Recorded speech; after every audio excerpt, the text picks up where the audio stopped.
Hello my dear friends, and welcome back to another Star Wars news update. Now before I dive into this guys, I just want to say thank you all so much for the birthday messages yesterday. I didn't release the usual news update or theory video, instead I did a LEGO gameplay. Just a bit of fun, go and check it out if you've not done so. But without much further ado and without any more jibber jabber, let's dive into the details. So what an amazing few weeks it's been for The Mandalorian. First of all, Barry Lowen, one of the stunt doubles for Din Djarin, came out the other day and said that The Mandalorian Season 3 is, quote, coming really soon. And then StarWars.com announced that at Star Wars Celebration this May in Anaheim, there's going to be a Mandalorian panel hosted by Dave Filoni and Jon Favreau. And that's going to be called Mando Plus, and that's not only going to cover The Mandalorian, but also the future of the Mando-verse and possibly updates on spin-offs. Definitely the Ahsoka series, and if we're getting a Book of Boba Fett Season 2. Now you're probably saying to me, Meg, you covered all of this already. I know, but now my dear friends, Giancarlo Esposito, who plays the amazing Moff Gideon, has come out with a really exciting tease. And he's seemingly revealed the release window for The Mandalorian's third season. Now there is a good chance he himself does not know and he's guessing, but he's not the first cast or crew to state that Mando Season 3 is coming sooner than we think. Esposito is currently on a press run to promote the upcoming 6th season of the Breaking Bad spin-off,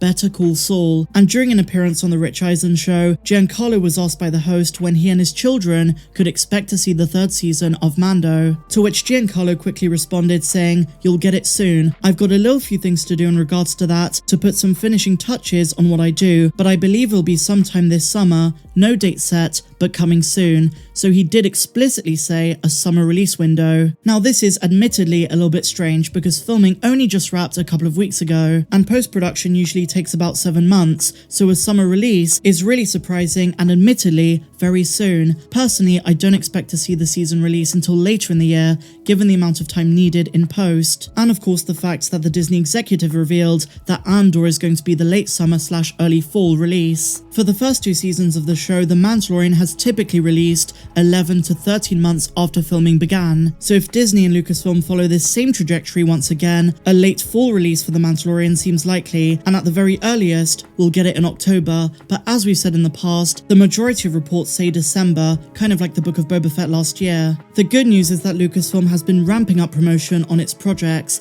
and recently announced The Mandalorian Season 3 is going to be part of its coming soon live action panel at Star Wars Celebration, alongside Kenobi and the Rogue One spin-off series Andor. And of course it was also announced that a Mandalorian focused panel, Mando Plus, will take place at the event, showing us the past and future for the Mandalorian universe. And I do want to make a separate video dedicated to talking about this because I do have some thoughts to share. But going back to this piece of news, I expect we're going to hear an official announcement and release date at Celebration, which is just over a month away. Next month is going to be huge because not only do we have Star Wars Celebration, but we also have the Kenobi series, and don't forget there could be more things revealed before those on May the 4th. Really awesome stuff. Personally, I'm dying to see more Mandalorian. I loved chapters 5 to 7 of the Book of Boba Fett, and the stories of Din Djarin, Grogu, Bo-Katan, the Armorer, and so on will be continued very soon. As we know in the past, Giancarlo Esposito has been on the forefront of providing fans with updates. Same goes for Carl Weathers and Bryce Dallas Howard. Giancarlo in particular always reveals things he probably shouldn't. But let's see how this pans out. I very much doubt it's going to be a summer release,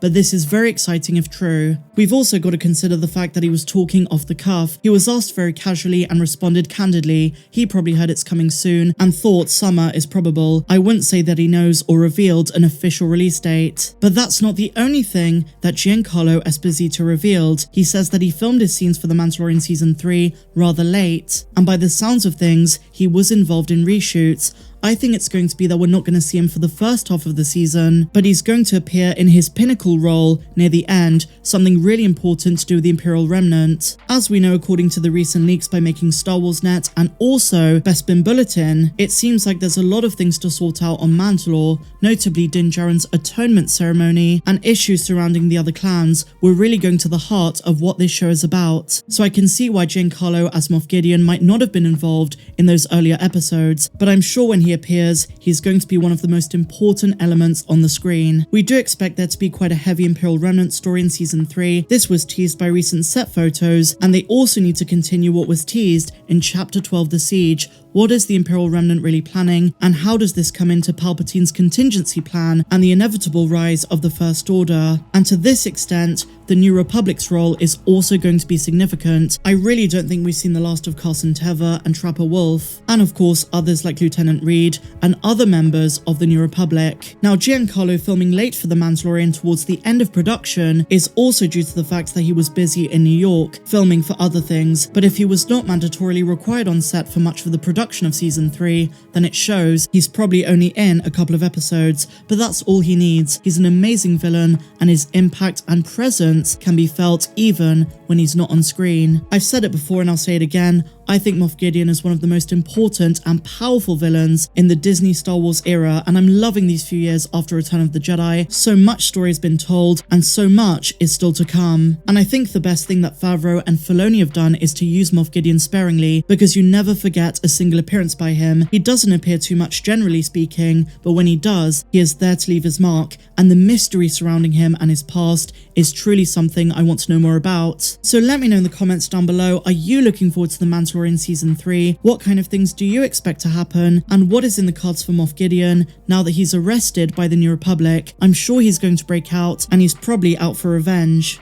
And so finally guys, one quick thing, a lot of folks have been talking about the characters missing from the new LEGO Star Wars The Skywalker Saga game. I'm just so happy they included some of my favourites like Yarael Poof, Shark T, Yaddle, Ayla Secura, but here are 5 characters that fans have complained are not in the game. First of all, Garandon, the Imperial spy from A New Hope. He doesn't make a single appearance in the game. Next up we have Quinlan Vos, Agent Kolar, who was one of the Jedi who confronted Palpatine with Mace Windu, Elan Sleaze Bagno, who is the one who asked Obi-Wan if he wants to buy some Death Sticks in episode 2, and Joe Yowza, who's from the special edition of Return of the Jedi at Jabba's palace. Now, apart from this list, which is from Kotaku, there are many other characters who fans say should have been put in the game. Personally, I noticed that on Kamino, there are tons of Kaminoans, and while you see Torn Wei and Lama Su, they did not include Nala Se, and the Bad Batch DLC pack does not include Omega, only her brothers, Tech, Echo, Wrecker, Hunter, and Crosshair. Maybe they'll add her into it in the future. And I really hope they also add some more Clone Wars, Bad Batch, and of course Star Wars Rebels characters. But let me know in the comments, are you enjoying the LEGO Star Wars game if you've got it? I know that many people in my audience are not a fan of this game or not interested whatsoever, but if you are, let me know down below. And one more quick announcement guys, I was meant to release my Rogue One video today, the one I've been working on for a long time.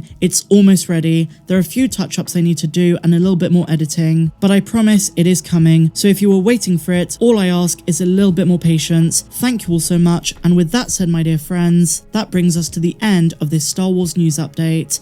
If you enjoyed it, please be sure to leave me a big fat thumbs up, subscribe to the channel if you're new, and a massive welcome if you are, and if you want more videos not found here on YouTube, early access to videos, and also access to my Discord server, then click the link down below. But until the next one guys, may the Force be with you always, or should I say, this is the way. I'm Star Wars Meg. Have a good one.